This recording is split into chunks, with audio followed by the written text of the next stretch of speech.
சிதம்பரம் தமிழகத்தில் வங்கக்கடல் பகுதியில் நாளை தென்கிழக்கு வங்கக்கடல் கனமழை பெய்ய வாய்ப்புள்ளதாக குறைந்த காற்றழுத்த தாழ்வு தற்போது தமிழகத்தை பொறுத்தளவிற்கு இரண்டு வானிலை அமைப்புகள் இருக்கு. ஒன்று நமக்கு குமரிக்கடல் பகுதிகளில் ஒரு காற்று சுழற்சி, அதனுடன் இணைந்த காற்றழுத்த தாழ்வு நிலை இலங்கை, மன்னார் வளைகுடா, தென்மேற்கு வங்கக்கடல் வரைக்கும் நீடித்து காணப்படுது. இன்னும் மற்றொரு வானிலை அமைப்பு அப்படின்னு பார்த்தோம்னா தெற்கு அந்தமானுக்கு கிழக்கே, அதாவது மலாக்கான் ஜலசந்தி பகுதிகளில் ஒரு காற்றழுத்த தாழ்வு பகுதி தீவிர காற்றழுத்த தாழ்வு பகுதியா நீடித்து வருகிறது. இது கிட்டத்தட்ட தமிழகத்திலிருந்து ஒரு 1300 கிலோமீட்டருக்கு அப்பால் இருக்கக்கூடிய ஒரு தாழ்வு பகுதி அமைப்பு தான். இது குறித்து நம்ம பார்க்க தேவையில்லை. அதே சமயத்தில் இங்க நமக்கு குமரிக்கடல் பகுதிகளில் இருக்கக்கூடிய அந்த காற்றழுத்த தாழ்வு நிலையின் காரணமா அடுத்த 24 மணி நேரத்தில் நமக்கு தென்மேற்கு வங்கக்கடல் மற்றும் அதனை ஒட்டிய இலங்கை கடல் பகுதியில் புதிய காற்றழுத்த தாழ்வு பகுதி உருவாவதற்கான சாதக சூழல் காணப்படுது.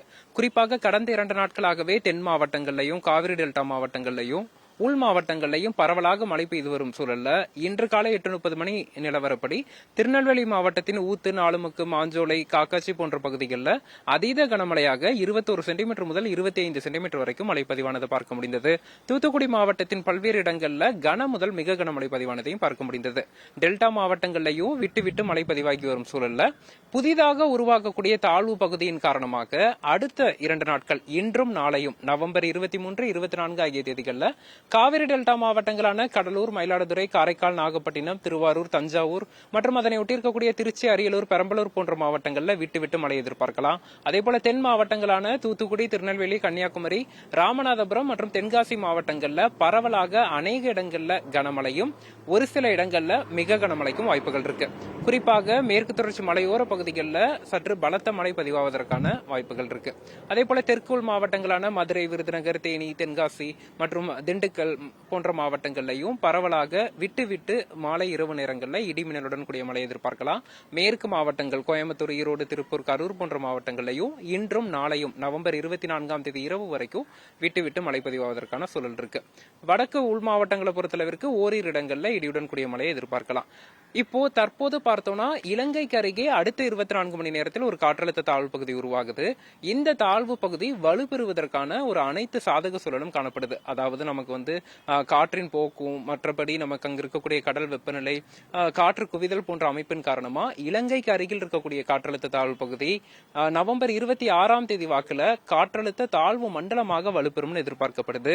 அந்தமான் அருகே நிலவக்கூடிய இந்த தாழ்வு பகுதி புயலாக மாறும் என எதிர்பார்க்கப்படுவது அது நடக்காமல் போவதற்கான வாய்ப்புகள் இருக்கு. ஏன்னா நமக்கு இலங்கை அருகே இருக்கக்கூடிய தாழ்வு பகுதி வலுப்பெறும் போது அது கடலிலேயே கரைந்து விடும் அப்படின்னு எதிர்பார்க்கலாம். இப்ப இலங்கை அருகே தாழ்வு பகுதி உருவாகும் போது தமிழகத்திற்கு அதன் தாக்கம் எப்படி இருக்கும் அப்படின்னு பார்த்தோம்னா, முதல்ல இலங்கையின் பெரும்பாலான பகுதிகளில் வரக்கூடிய நாட்கள்ல வடகிழக்கு பருவமழை தீவிரமடைய இருக்கு.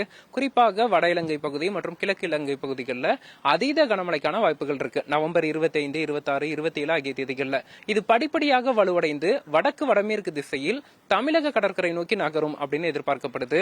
தற்போது தமிழகத்தில் பரவலாக மழை பதிவாகி வரும் சூழல்ல நவம்பர் 24ஆம் தேதி இரவு முதல் படிப்படியாக மழை குறையும். பிறகு இலங்கை அருகே அந்த தாழ்வு பகுதி உருவாகி படிப்படியாக வலுவடைந்து தமிழக கடற்கரையை நோக்கி நகரும் போது நவம்பர் 27ஆம் தேதி முதல் மீண்டும் தமிழகத்தில் வடகிழக்கு பருவமழை தீவிரமடையும் எதிர்பார்க்கலாம். குறிப்பா நவம்பர் 28, 29, 30 ஆகிய தேதிகளில் இந்த சலனத்தில் இருந்து நேரடியாக தமிழகத்திற்கு மழை பொழிவு நம்ம எதிர்பார்க்கலாம். இப்ப தற்போதைய நிலவரப்படி அந்தமானில் இருக்கக்கூடிய தாழ்வு பகுதி நவம்பர் 26ஆம் தேதி வாக்குல புயலாக மாறும் என்று எதிர்பார்க்கப்பட்ட நிலையில அதற்கான சாத்தியக்கூறுகள் மிக குறைவாக இருக்கு. இலங்கைக்கு அருகே இருக்கக்கூடிய தாழ்வு பகுதி படிப்படியாக வலுவடைந்து புயலாக மாறும் என எதிர்பார்க்கப்படுது. இலங்கை அருகே சலனம் உருவானால் அதன் தாக்கம் என்பது தமிழகத்தில் மிக அதிகமாக இருக்கும் கடந்த காலங்கள்ல. அதே போல வரக்கூடிய நாட்கள்ல இதன் போக்கு எப்படி இருக்கு என்பதை நம்ம உறுதிப்படுத்தலாம்.